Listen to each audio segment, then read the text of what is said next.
Hello and welcome. So Amazon Elements feature this QR code when the package arrive at your doorstep. If you want to know more about the product that you have received, you might want to use the QR code scanner of Amazon app itself. But how do you scan the QR code using Amazon app? Hello everyone, welcome to One to Step.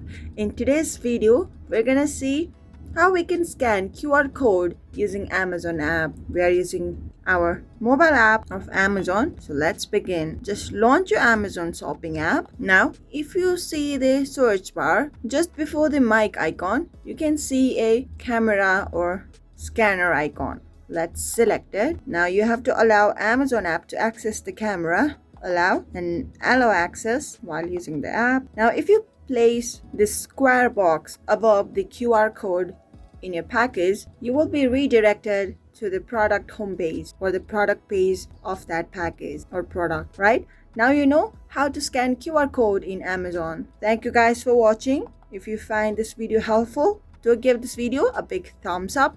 Still have any questions, do leave them in the comment section and we'll get back to you right away. Until next time, bye-bye.